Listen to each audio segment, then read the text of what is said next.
النهارده هنغطس في بحر ال DNS encryption.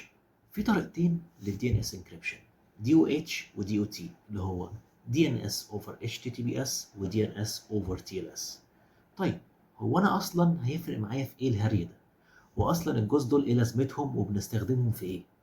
طيب خلوكم معايا للاخر النهارده، هندعبس اكتر في الاتنين في ال DOH وال DOT ونعرف ايه لازمتهم ونقدر نستخدمهم في ايه.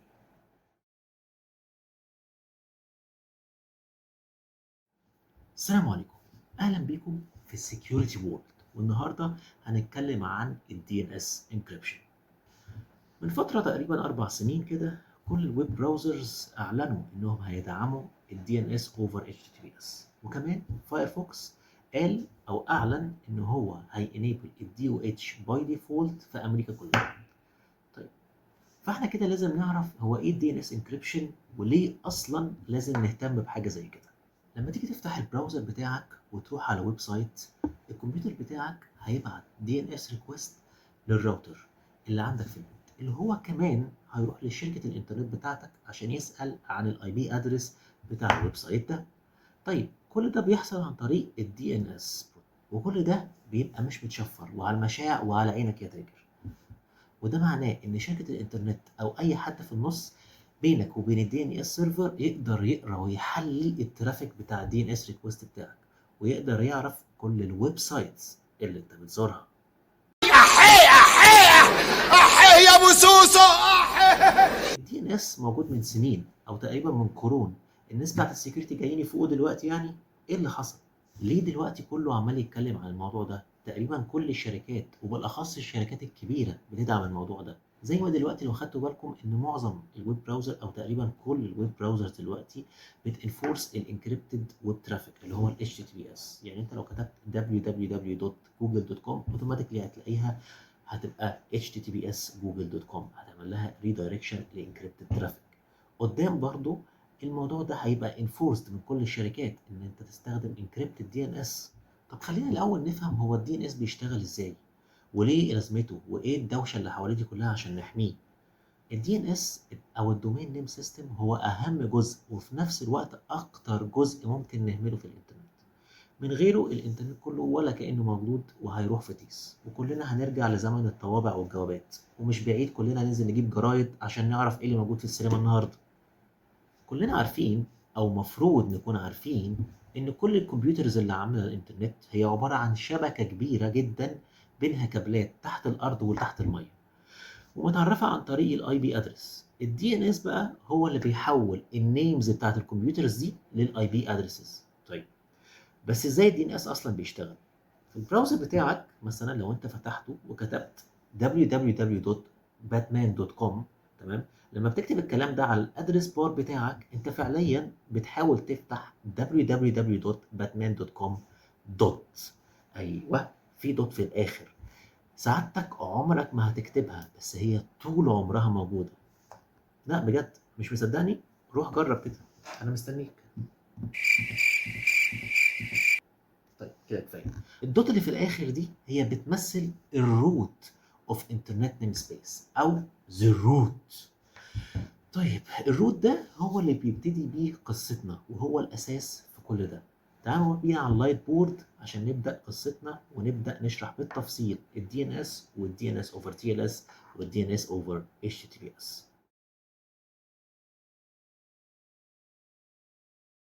فلنفترض ان ده البي سي بتاع حضرتك. اول حاجه هتحصل ان البراوزر والاو اس بتاعك هيشوف هو عارف الويب سايت. فلنفترض ان هو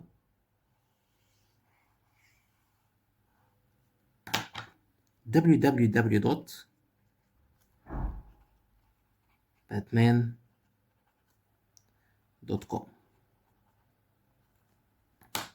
هل هو عارف الاي بي بتاعه ده ولا لا؟ هو هيبص في حتتين. في الاول هيبص في حاجه اسمها اللوكال هوستس فايل، وهيبص في حته تانية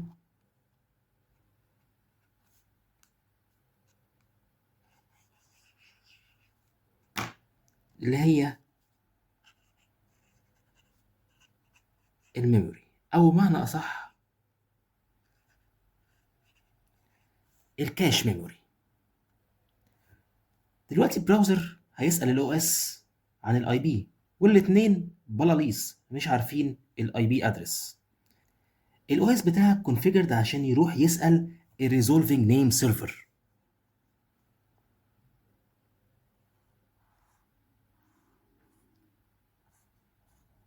ده الريزولفينج نيم سيرفر، وده هو مسؤول القوة العاملة بتاع الدي ان اس، ويا اما بتكون configured manually او automatically. فالاو اس بتاعك بيبقى configured عليه يا اما automatically او manually عشان يقدر يروح للريسولفينج نيم سيرفر بتاعه، وبيبعت له الدي ان اس كويري بيقول له انا عايز الاي بي ادرس بتاع batman.com. فلنفترض ان الريزولفينج نيم سيرفر ما يعرفش الاي بي ده. دلوقتي اهم حاجه ان الريزولفينج نيم سيرفر يكون عارف فين الروت نيم سيرفر.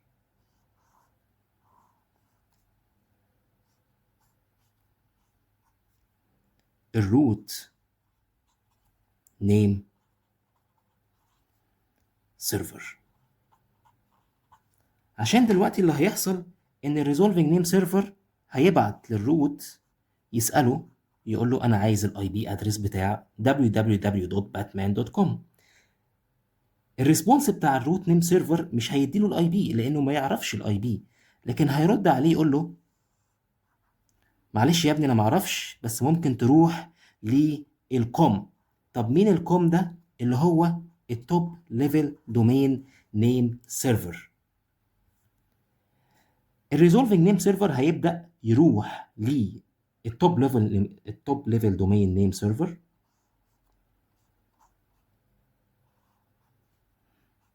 TLD نيم سيرفر، يبعت له نفس الريكوست يقول له يا عم التي ال دي انا عايز الاي بي ادرس بتاع www.batman.com. فالتي ال دي هيقول له لا والله يا ابني معرفش، بس انت ممكن تروح لمين؟ للاوثوريتيف نيم سيرفر.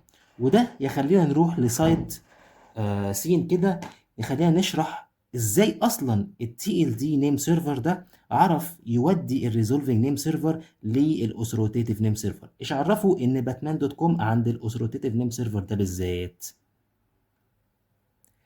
الدومين ده اول ما بنشتريه بيبقى تحت الاوثوريتيف نيم سيرفر بتاعه. طيب الاوثوريتيف نيم سيرفر ده بعد كده بيتعرف ازاي او بيتببلش ازاي؟ بنبدأ نروح لانتيتي اسمها الدومين ريجسترار.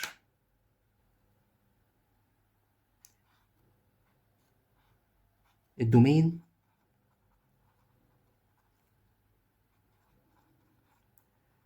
ريجسترار، تمام. بنبدأ نبلغ الدومين ريجسترار ده ان الدومين ده احنا اشتريناه وحطيناه على الاوثوريتيف نيم سيرفر ده. بعد كده الدومين ريجسترار ده بيروح للتي ال دي اورجانيزيشن،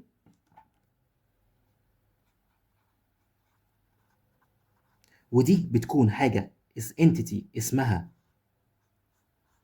الريجستري،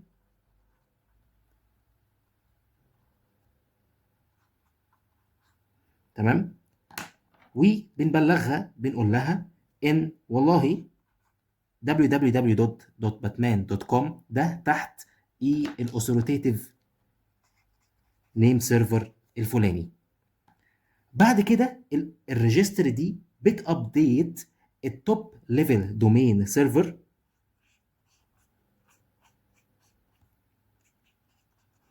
تمام. بتقول له ان www.batman.com هو متسجل تحت الاوثوريتيف نيم سيرفر. نرجع بقى لمرجوعنا، احنا كنا بنسأل ازاي التوب ليفل دومين نيم سيرفر ده عرف يودي الريزولفنج نيم سيرفر ده للاوثوريتيف نيم سيرفر المظبوط اللي عنده www.batman.com. فاحنا عرفنا كده، فبالتالي دلوقتي فنفترض ان ده الاوثوريتيف نيم سيرفر. الريزولفنج نيم سيرفر هيبدأ يبعت له الريكوست، والاوثوريتيف نيم سيرفر هيبدأ يرد عليه بالاي بي ادرس بتاع www.batman.com. فنفترض ان هو 1.2.3.4. دلوقتي الريزولفنج نيم سيرفر هياخد الاي بي يحطه في الكاش ميموري بتاعته، ويرجع للاو اس بتاع حضرتك، والاو اس يديه للبراوزر، والبراوزر يبدا يفتح كونكشن مع الاي بي ادرس اللي هو 1.2.3.4، وحضرتك تبدا تشوف الويب بيج اللي انت كنت فاتحها من الاول. جامد ها؟ هي دي مكلكعه، وهي بصراحه مكلكعه في الباك جراوند، بس كل اللي انت شايفه ده بيحصل في وقت اقل من انك تبربش اساسا. خلونا دلوقتي نرجع لموضوع حلقتنا الأساسي، وهو إزاي نحمي كل اللي إحنا شرحناه ده. الهدف الأساسي من ال DNS encryption هو زيادة السكيورتي والبرايفسي. طيب تعالوا كده نتكلم عن ال DOT وال DOH، DNS over TLS و DNS over HTTPS، وإزاي بيشتغلوا في النتورك لاير. تخيل كده دلوقتي إن البراوزر بتاعك بيحاول يعرف اي بي ادرس بتاع باتمان دوت كوم. هو دلوقتي هيبعت الدي ان اس ريكوست بتاعه unencrypted، تمام، للمين دي ان اس سيرفر بتاعه. فلنفترض ان هو 8.8.8.8 في الاي بي لاير بتاعه الاو اس اي موديل، او بالاصح التي سي بي اي بي موديل.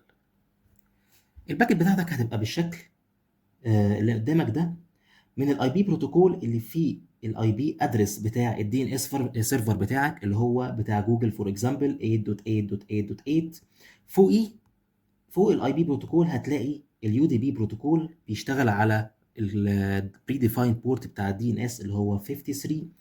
وفوق الدي ان اس بروتوكول اللي هيبقى فيه النيم سيرفر اللي انت بتحاول تاكسسه، وهو الابلكيشن لاير اللي هو الدي ان اس ابلكيشن.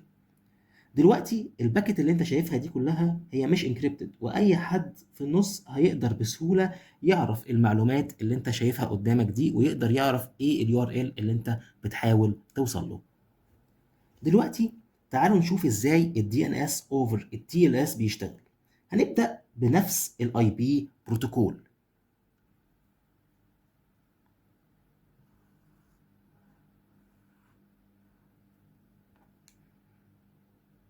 الاي بي بتاعك هو 8.8.8.8.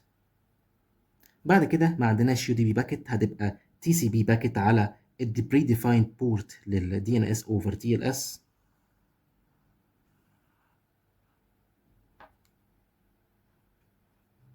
اللي هو البورت 853. وده بالمناسبة اللي بيخلينا نقدر نعرف الانكريبتد دي ان اس ترافيك من الان انكريبتد دي ان اس ترافيك بالنسبة للدي او تي. البري ديفايند بورت اللي هو 853. وفوق ده كله طبقة التي ال اس اللي بتعمل الانكريبشن بتاع كل ده. بعد كده في الابلكيشن لاير تيجي الدي ان اس، تمام، بالدومين نيم اللي انت بتحاول توصل له اللي هو فور اكزامبل batman.com. وعشان التي ال اس هنا موجود في الريكوست بيبقى انكريبتد من اول النقطه دي لحد فوق، كل ده بيبقى انكريبتد.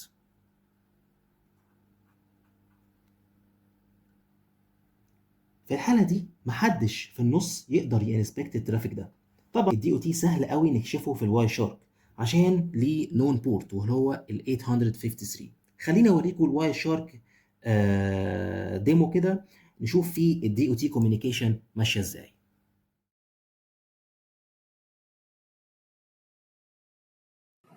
طيب خلونا نبص على الواير شارك بتاع الدي ان اس اوفر تي ال اس. في البدايه هتلاقي ان الكلاينت هيبدا ينيشيت تي سي بي هاند شيك مع السيرفر بتاعه على الديفايند دي او تي بورت 853. بعد ما يخلص ال 3 واي هاند شيك هيبدا يبعت كلاينت هلو، يبدا ينيشيت تي ال اس فيرجن 1.2 كونكشن معاه. ولو انت انترستد تعرف ال TLS فيرجن 1.2 هاند شيك شغال ازاي، روح على كريبتو وورد، عندي فيديو هناك بيشرح الكلام ده بالتفصيل. بعد ما ال TLS فيرجن 1.2 هاند شيك تتم، هيبدأ يفتح الابلكيشن داتا، وده الاكشوال داتا او الاكشوال انكريبتد داتا. لو فتحنا الاكشوال انكريبتد داتا هتلاقي ان الانكريبتد ابلكيشن داتا هنا ده كل ده دي ان اس ريكويست، وانت ما تقدرش تشوف ايه اللي جواه. وهنا بيقول لك ان الابلكيشن داتا بروتوكول ده هو دي ان اس دومين نيم سيستم، يعني كل ده الدي ان اس ريكويست بتاعك باليو ار ال اللي انت عايز تعرف الاي بي بتاعه بكل حاجه، بس انكريبتد اوفر التي ال اس كونكشن بتاعتك. وده بيضمن الدي ان اس انكريبشن يوزنج التي ال اس بروتوكول. دلوقتي تعالوا نشوف ال DNS over HTTPS. هو يبان نفس الشيء، والله نفس المعنى، ايش هذا؟ بس هو مختلف شوية. هنا بستخدم طريقة تانية عشان أعمل encryption للداتا غير ال DNS over TLS. بدل ما بستخدم ال customized port 853 بستخدم ال predefined port لل HTTPS traffic وهو ال 443 اللي هو أصلا البورت بتاع النورمال ويب ترافيك. يعني لو ابتدينا بأول لاير وهي الاي بي بروتوكول،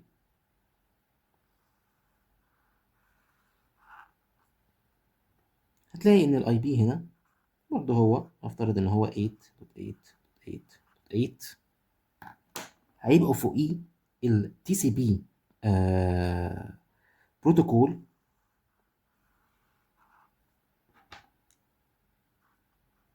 مش هتلاقيه هنا كاستمايز بورت، هنا هتلاقيه البري ديفايند بورت بتاع ال HTTPS بروتوكول. بعد كده طبعا هتلاقي اللاير بتاعه ال TLS المسؤولة عن الانكريبشن،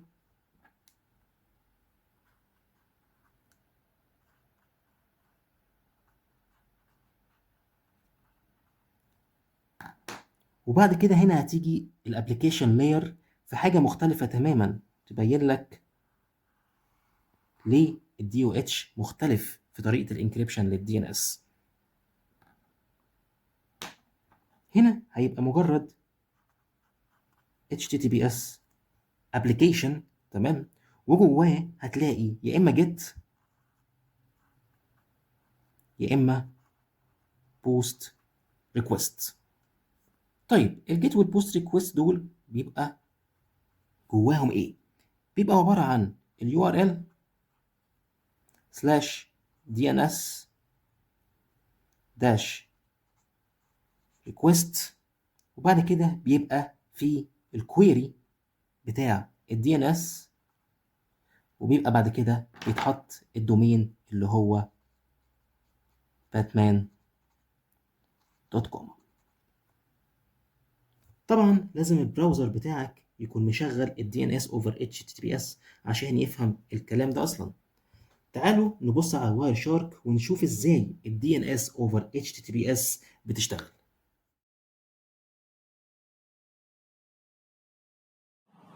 تعالوا نبص على الواير شارك ونشوف ال DNS over HTTPS باكيتس عامله ازاي. زي ما انتم شايفين هنا الكلاينت باي بي فيرجن 6 فتح نورمال HTTPS كونكشن مع السيرفر بتاعه على بورت 443 وده الديفايند HTTPS بورت. وهنا ممكن تعتبرها هي مشكله وفي نفس الوقت ميزه، هي بتعتمد انت شغال في انه حته بالظبط، لانه صعب على اي حد يفرق ما بين الدي ان اس اوفر HTTPS والنورمال HTTPS ترافيك. عشان كده معظم الناس ما بتقدرش تعمل دي ان اس فلترنج للدي ان اس اوفر HTTPS. بس احنا ممكن نعرف او نايدنتيفاي من الواير شارك ده هل ده دي ان اس ترافيك ولا لا. من اول التي ال اس نيجوشيشن هتلاقي ان الاس ان اي هنا هو chrome.cloudflare-dns.com، وده يوضح لك ان ده دي ان اس اوفر اتش تي تي بي اس ريكوست. ايفن حتى لو رحت للابلكيشن داتا هنا ولو عايز تبص زي دي ان اس اوفر تي ال اس، هل الابلكيشن داتا بروتوكول هنا هيقول لك ان ده دومين نيم سيرفر؟ لا، هو هنا بيقول لك ان ده نورمال هايبر تكست ترانسفير بروتوكول. يعني حتى ايفن لو انت بتعتمد على الحته دي عشان تايدنتيفاي ده دي ان اس ترافيك ولا لا، مش هتقدر. فهو في الحاله دي هو انكريبتد دي ان اس ريكوست، ومش قايل لك كمان نوع الانكريبتد بروتوكول ده ايه. فده بيضمن لك الانكريبشن بتاع الدي ان اس ترافيك اوفر الاتش تي تي بي اس او النورمال اتش تي تي بي اس ترافيك. بس وبكده نكون خدنا لفة حلوة في بحر الدي ان اس والدي ان اس انكريبشن. هنتكلم عن النص التاني المهم في الدي ان اس سكيورتي في حلقات تانية، وهو الدي ان اس سك، بس هو هياخد كذا حلقة لان هو موضوع كبير. استنونا في حلقات جاية من سيكلور از سيرفيس ان شاء الله. السلام عليكم.